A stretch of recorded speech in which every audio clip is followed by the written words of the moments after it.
also the coordinator of the roadmap project, which has hosted and organized these training sessions from January onwards, and today you are attending our last training session, which is called How to Promote Preventive Approaches in Animal Health, Perspective on the Contemporary Issues faced by the veterinary profession. So basically, this last session, after we've been talking quite a lot about farmers and also technicians, cooperatives and so on, we'll have a focus today on how veterinarians are facing basically the antimicrobial resistance issue and how they have been responding to it by trying to promote preventive approaches to animal health. So how this session is going to work.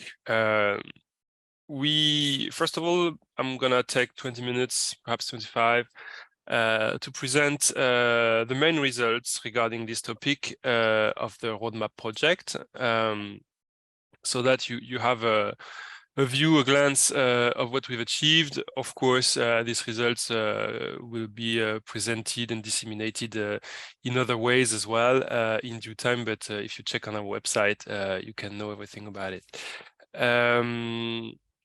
Then, after this presentation, our idea was, at least at first, to divide basically all the participants here in subgroups, so that, because at the end of my presentation, I'm going to ask a couple of questions basically to the audience, and we will collect the results of these questions. And the idea then so that you contribute basically to the session by discussing the result, explaining with more details what you think, and so on.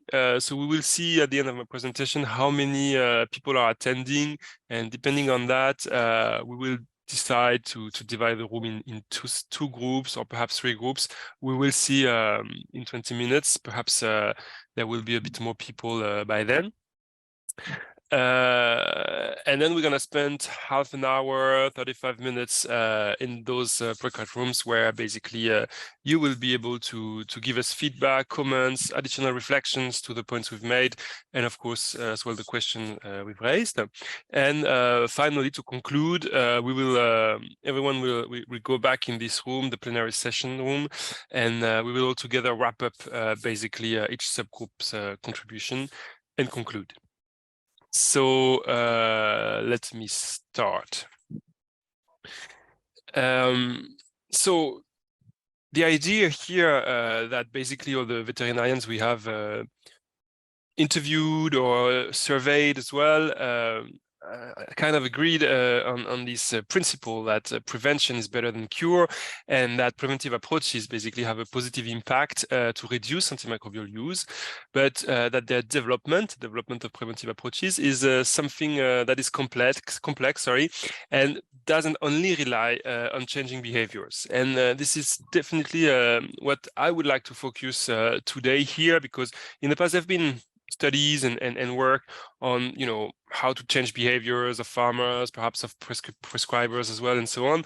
But what we have, I think, in an original way shown in the roadmap project is that these changes, they also strongly rely on structural trends, and those structural trends that are happening at the moment, but they still need to be strongly supported if we want that in the coming years, basically prevention keep developing and keep ensuring basically good animal health and welfare. So the first part of my presentation will be about describing the 4 structural trends we've identified in our surveys. First one being the diversification of the veterinary knowledge and veterinary services, then the renewal of the working relationships of veterinarians with other livestock professionals, such as farmers and technicians, of course. Another important trend that we've observed is the protocolization of animal health management, and last but not least, the emergence of new business models for veterinary practices that also are very important in the way we can support basically the development of preventive approaches to animal health. And finally, one last point, which will be more based on a quantitative survey that we've passed around all the European countries that are involved in the roadmap show that the veterinary profession is kind of a heterogeneous profession, and it needs basically to be supported differently according to various contexts. That could be country-based, sector-based, production system-based, and so on. So let's start with the first part, where basically I would like to highlight quickly, of course, but still the 4 structural trends that we believe are ensuring the development of preventive approaches in veterinary medicine, but still need, of course, to be supported. First one, I think someone that didn't shut down the mic, yeah, should be all right now. First trend is a diversification of veterinary knowledge and veterinary services, because a lot of vets that we interviewed in the various countries that we studied have explained that back in the years, in the last 2 or 3 decades, when preventive approaches weren't that much developed, veterinarians were basing basically their work and their perception of animal health on more clinical and individual approaches. So basically looking at animals from a clinical point of view and therefore an individual point of view, and not that much using knowledge that are based on collective approaches of animal health and basically herd health plans. So this move, this slow but detrimental move towards basically collective approaches to animal health has encouraged and has forced, I would say, veterinarians to renew basically their repository of knowledge, the repository of services, to be able to deliver not only clinical and medical services, but also some expertise on housing, expertise on nutrition, expertise on hygiene, expertise on genetics. And this diversification of the veterinary expertise has been made possible by also an enlargement of the technical and the scientific tools that the veterinarians are nowadays using basically in their daily job, such as laboratory analyses, in particular bacteriology and virology analyses, but also epidemiological follow-up on the farms. Also, veterinarians use more and more technical and economical data, basically to make their diagnosis and so on. So we can see that basically nowadays, when vets are working from a preventive point of view, they are not just clinicians. They are much more than that, and they have enlarged basically their tools and their expertise towards areas or domain of knowledge that in the past didn't really belong basically to veterinarians, but things have been changing since then. Sorry, I realized I didn't put my presentation in the presentation mode, so I do it now. I hope it's still working for you. Just tell me if there is an issue, if slides don't move or something like that. But the second point is basically the renewal of the working relationships of veterinarians with their colleagues, which are farmers and technicians, as I said. Because you can imagine then when basically the expertise and the tools of the veterinarians become more diversified, of course, the way they can interact and they can cooperate with other livestock professionals has to change, has to evolve as well. So from a complex situation of what in social science we call co-opetition, which is basically a mix between cooperation and competition with all these livestock professionals, we are slightly and slowly moving to another configuration where the veterinarian stand with the role of the health manager, basically, where he's kind of trying to supervise the work and the task that other livestock professionals do on a daily basis, including things that they can do related to animal health. So this renewal of the working relationships led to a new basically role of veterinarians on their daily work. First of all, as I said, supervision and task delegations with farmers, but I could also have written with technicians. The veterinarians have in many countries as well developed a training activity to the same livestock professionals, so we're the same livestock professionals. Of course, we've observed that this new organization of the daily work, of the daily care, basically, that veterinarians provide to animals and to their clients, comes up with a new labor division within the veterinary practice between the new and young veterinarian and the older one, and so on. And also with more different type of jobs and of people that are hired by the veterinary practices. There are lab technicians, there are veterinary nurses, there are even sometimes software engineer or data analysts and so on.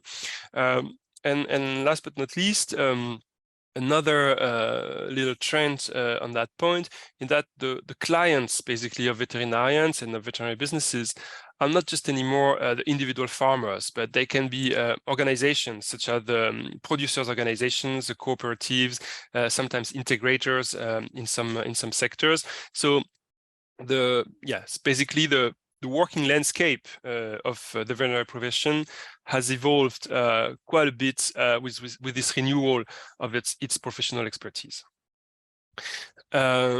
Another very important thing is that if we really try to focus and to look into the work of veterinarians, how basically they do on a daily basis to protect animal health and welfare, to care for animals, we have observed that those preventive approaches came up with a trend of what we've called protocolization of animal health management or animal care, which means that veterinarians who nowadays use more collective approaches, are more supervising basically the work of other livestock professionals and so on, have tried to protocolize and standardize, and also have been forced somehow to use a lot of standards and protocols and frameworks basically that are nowadays guiding the veterinary activity.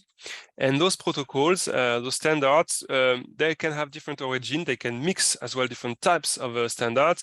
It could be public regulation, it could be professional guidelines, or it could be private standards, such as, for example, in our case, antimicrobial free labels or something like that. This protocolization also comes up with much more data monitoring and data analysis, as I said, with the diversification of the veterinary expertise, and also the way basically veterinarians are visiting farms, are interacting with their clients, is also more and more protocolized in some ways with the development of animal health visits and other administrative work that they have to do. That can depend on the country, but you know now that at the European level, the Commission is really trying to implement those animal health visits in every European countries. But then on some more country-based context, depending on the AMR policy or the local animal health policy, vets might have to perform quite a lot sometimes of administrative work, basically to show to the public authority how they've been dealing with animal health and welfare. And actually, this is what we have observed, and we have started basically to analyze that this protocolization, even if it's a general trend all across Europe, can still vary according to countries and sectors. We've observed protocolizations that could be very strongly and centrally regulated, forms of protocolization that could be more technically standardized just by scientific and professional expertise. In some cases, it could be industry-led protocols or market-based standards, where basically the competition between all the stakeholders is kind of a driver of the implementation of these standards. It could be also it could come from more contractualization between the veterinarians and their clients, either the farmers or the producers' organizations. So that's it for the third structural trend. And the last one, which is also very important, is the emergence of new business models for veterinary practices. Because all those changes, in the end, they're quite big. Even if they've occurred slightly, slowly, step by step. If you look at the big picture of what this development of preventive approaches to animal health has done basically to the sector, to the profession, to the animal health market, and so on, changes are quite big from also an economical point of view. So where basically 20, 30 years ago, the business models of veterinary practices was really based on curative and emergency interventions, where basically the sale of drugs or the sale of some products was the main source of income. Now that the services have been so much diversified, the practices, the businesses, they need as well to renew their business model. And we have observed new forms of contractual ties that have been developed between vets and their clients, such as follow-up contracts, subscriptions, packages, and so on. So basically a way to produce more follow-up from a collective point of view of the herds, and basically this is the service that needs to be paid or remunerated, and not just the individual intervention and moreover the curative intervention that vets used to do more and more to ensure basically their way of living. So and as a consequence of that, what we observed is also that the form or the type of veterinary businesses have changed as well to be able to secure this diversity, new diversity of their income sources. And from the little business or practice with 2 or 3 veterinarians and 1 admin staff and perhaps 2 nurses that we used to see back in the years. Now we see more and more corporate groups, veterinary practice networks or partnerships that are basically the forms of veterinary businesses that are able basically to ensure these new contractual ties and this diversification of services, and also all the work that comes with the protocolization of animal health management basically is something that only certain forms of veterinary businesses is able to provide. And we do believe that the transformation in veterinary practices, I mean in animal health daily practices, can only be supported if the global economy of the veterinary market, shall I say, is evolving at the same time. And this is happening, but it also comes with a lot of difficulties in many cases, and that's things we would like to discuss with you in a few minutes. To my last point here, the second part of the talk, and I know I need to go a bit quicker, but is that we have also passed a large survey. We received almost 500 respondents all across Europe, specifically of veterinarians, to try to understand how they feel and how they see basically all those changes, and also, of course, how they feel about AMR and AMU reduction. And one of the interesting results here is that, as I was saying at the beginning, that the veterinary profession is not unique. It is divided, it is fragmented. We have identified at least 3 segments or 3 subgroups that form altogether the veterinary profession. And all those segments, those professional subgroups, of course, are specific, and they cannot support in the same way or adopt in the same way the preventive approaches and the trends that are supporting those approaches to animal health. So I would like here to basically give you as well a little insight on these results, so that we can also discuss about them and have your feedback on that. So yes, as I was saying, I'm not gonna spend much time here, but that was a large quantitative survey towards veterinarians in Europe. 10 countries have been surveyed, and of course we wanted to understand better the impact of the national context, the role played by important socio-demographic variables such as gender, age, region, but also the specialization, the size of practice, etc., etc.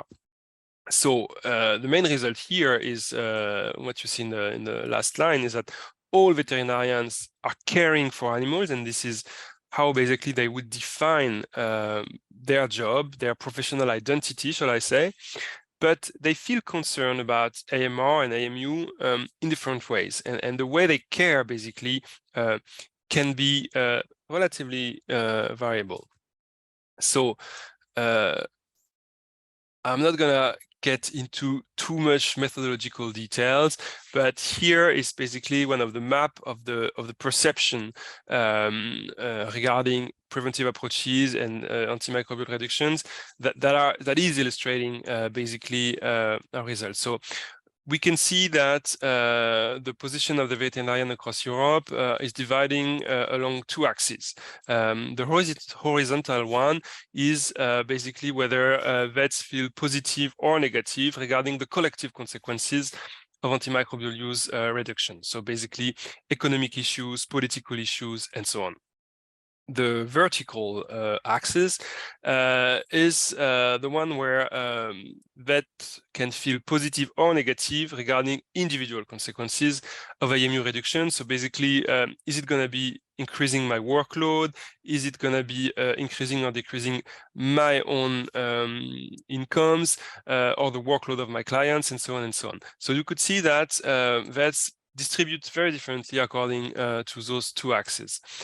Yes, and here that's another way to explain what we've seen. So the final results of this work here, we have performed a mapping, basically a cluster and a factorial map, and we have tried to cluster the different subgroups of the veterinarian. So basically, you can still see the two axes that have been explaining just on the previous slide, and you could see how our almost 500 respondents distribute basically alongside or across those two axes, and they distribute in three groups basically that we have tried to define in that way. So the first one, the black one, is basically represented by kind of business-oriented vets who are timidly supporting antimicrobial use reduction, and that we mostly find in the young generation, in UK and Italy, in the beef and sheep industry, but also in corporate groups and networks of practices.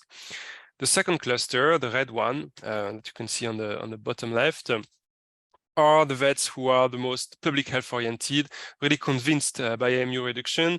And we see another representation here of women, of Swedish, Italian, and Danish vets, also of the dairy sector, and of vets who are employed basically by practices. The last one, the green one, is something that we have defined as vets who are concerned but wary, which means that they are concerned by the AMR/AMU issue, but they consider that they have done quite a lot already on that topic, and that it would be difficult for them to do a lot more. So we find here overrepresented the mid-career vets, again, Danish, French, and Spanish vets, especially the pig and the poultry sector, and large private practices. So yes, that's basically another slide that is explaining what I just said. But what I really would like to stress here is that when we are talking about three clusters of veterinarians, it doesn't mean that there are good and bad vets, not at all.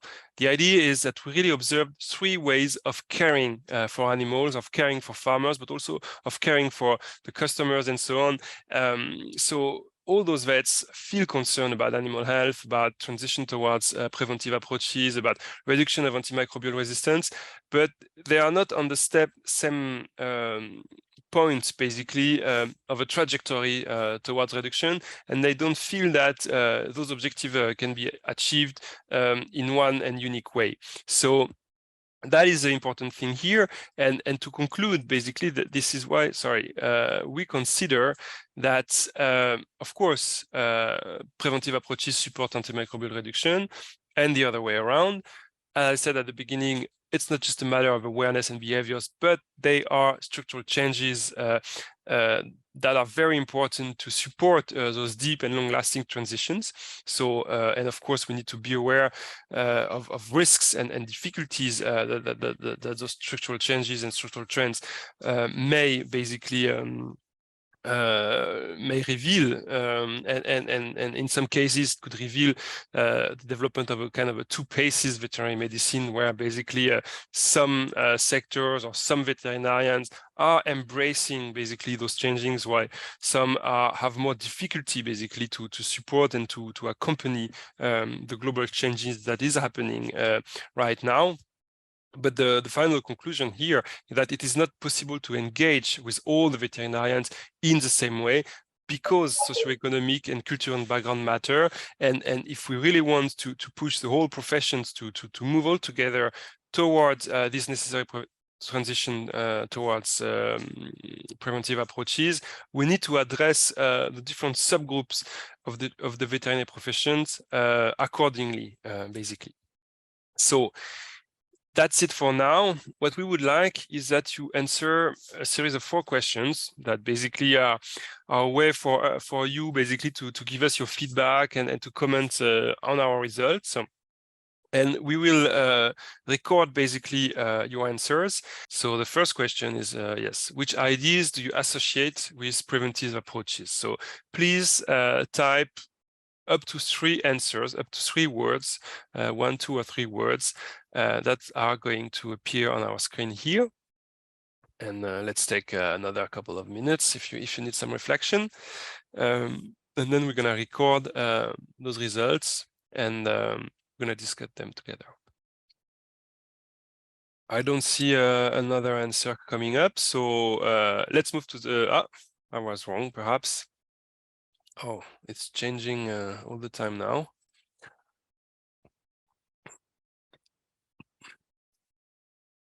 But anyway, we're gonna move now to the second question. So now, not just about preventive approaches, but more specifically about reducing the use of antimicrobials. I mean, which bell does it ring into your mind? Is it something that could be slightly different to prevention, or is it basically the same ideas and concepts that you associate to this idea of reducing antimicrobial use? Yes, I can see trust, which I saw already on the first questions, but alternatives, data, yeah, that's a bit different. Education management, yeah, awareness, sure, confidence, research. Let's move to the next question, which is a little bit different. So basically, we would like to think what basically you have thought about those 4 supporting trends or current issues that we've basically spot as important factors for the development of preventive approaches to animal health. And basically, according to you, so either you're a vet or not, either whatever the country you come from, what is your role on a daily basis, but really think from your opinion, please order basically those 4 trends, or even imagine a 5th or a 6th one. Yeah, I would like to know what are the most important as supporting trends to the development of preventive approaches. And that is quite interesting to see already how things are moving on.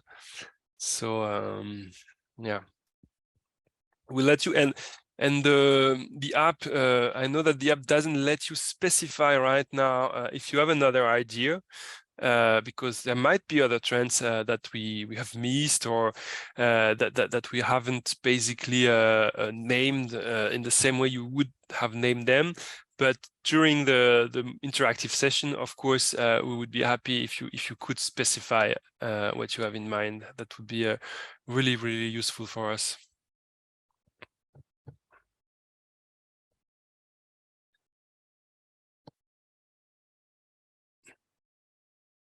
Okay. I don't, yes, it keeps moving a little bit, so let's wait for another 10 seconds.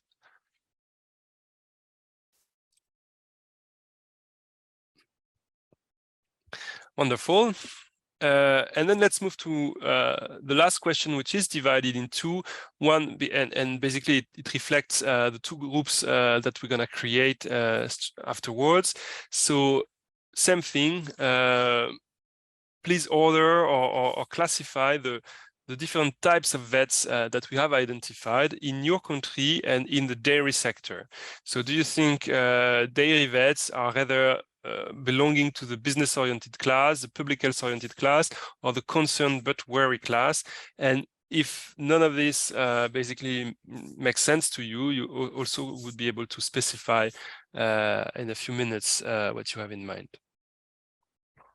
So for the dairy sector now, and the last question would be for the pig and poultry industries.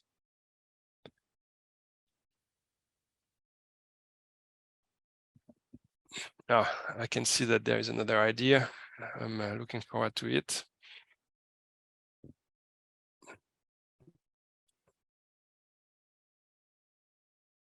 All right. Doesn't seem to be moving too much anymore. So, okay, let's register that and move to the final question. So please do the same, but rather for the pig and the poultry sector, all grouped together, because here we're not enough basically to create more subgroups. Okay. So everything is good now. Thank you very much.